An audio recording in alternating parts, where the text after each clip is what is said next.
Hai, selamat pagi. Bagaimana kabar kalian hari ini?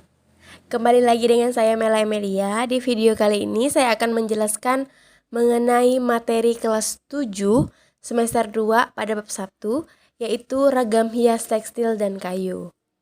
Sebelum masuk ke materi, silahkan kalian absen menyebutkan nama dan kelas di kolom komentar. Jika ada yang ingin menanyakan mengenai materi, boleh ditanyakan di kolom komentar. Pada minggu kemarin, saya sudah menugaskan untuk mencari hasil dari penerapan ragam hias tekstil. Kalian semua sudah berhasil menemukannya yang ada di rumah kalian masing-masing. Nah, pasti penasaran apa yang dimaksud dengan tekstil? Tekstil adalah bahan yang berasal dari serat yang diolah menjadi benang atau kain sebagai bahan untuk membuat busana dan berbagai produk lainnya. Alat yang digunakan untuk membuat bahan tekstil dapat berupa alat tradisional dan modern. Alat tradisional itu berupa alat tenun, sedangkan yang modern itu contohnya adalah alat sablon, kemudian mesin jahit, dan lain-lain. Jenis dan sifat tekstil. Yang pertama ada serat alam yang berasal dari tumbuh-tumbuhan, antara lain kapas, linen, rayon, nanas, dan pisang. Serat alam yang berasal dari hewan, yang ini dari bulu beri-beri. Adapun bahan yang berasal dari serat tersebut adalah bahan wol. Sedangkan serat dari ulat sutra menghasilkan bahan tekstil sutra. Yang kedua ada serat buatan. Bahan tekstil yang berasal dari serat buatan ini adalah berupa drakron, polyester, nilon, dan sebagainya. Serat buatan lebih tahan lama ketika digunakan. Yang ketiga ada serat galian. Serat galian adalah bahan yang berasal dari dalam tanah, contohnya asbes dan logam.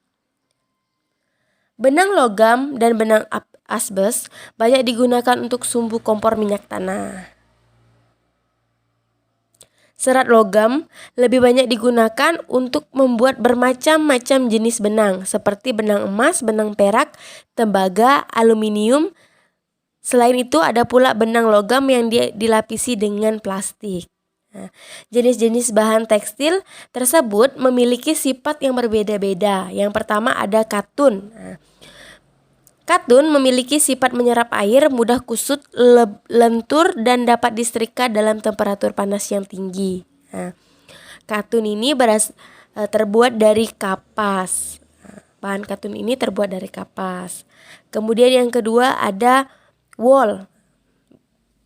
Bahan wol memiliki sifat sangat lentur, tidak mudah kusut, dapat menahan panas, dan apabila dipanaskan menjadi lebih lunak. Bahan wol ini terbuat dari bulu domba. Yang ketiga ada sutra. Sutra memiliki sifat lembut, licin, mengkilap, lentur, dan kuat. Bahan sutra banyak menyerap air dan memiliki rasa sejuk apabila digunakan. Bahan sutra ini terbuat dari ulat sutra atau kepompong ulat sutra. Yang keempat adalah tekstil. Tekstil dari bahan polyester dan nilon memiliki sifat tidak tahan panas, tidak mudah kusut, tidak perlu disetrika, kuat, dan jika dicuci cepat kering. Itu tadi jenis-jenis bahan tekstil yang memiliki sifat yang berbeda-beda. Sekarang kita masuk ke dalam penerapan ragam hias tekstil. Penerapan ragam hias tekstil.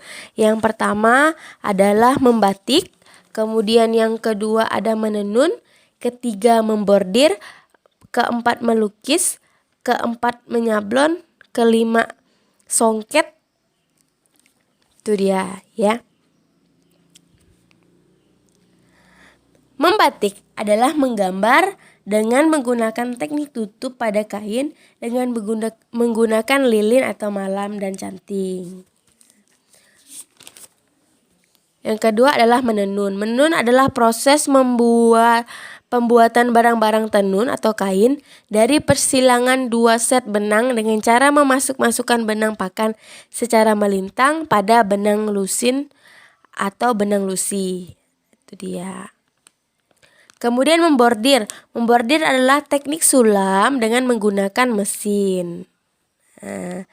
Menyulam adalah suatu teknik keterampilan yang dimiliki oleh seseorang dalam mengembangkan kreativitas untuk membuat media kerajinan yang berbentuk gambar atau pola yang terdapat pada kain sebagai penghias dan memberi sesuatu keindahan di antar sisi-sisi kain. Jadi ya. Kemudian melukis. Melukis adalah kegiatan mengolah medium 2 dimensi atau permukaan dari objek 3 dimensi untuk mendapatkan kesan tertentu. Berikutnya sablon. Sablon adalah teknik mencetak dalam berbagai media seperti kuas, plastik, kertas, kaca, kayu, dan sebagainya. Dengan menggunakan alat bantu berupa scan sablon atau sering juga disebut dengan film sablon dan rakel sablon. Teknik songket. Teknik songket adalah teknik tenun menggunakan benang emas dan benang perak. Itu tadi penjelasan mengenai penerapan, kemudian sifat-sifat tekstil, serta pengertian tekstil. Nah, jika ada yang ingin ditanyakan, silakan berkomentar di kolom komentar di bawah ini. Sekian dan terima kasih. Selamat belajar.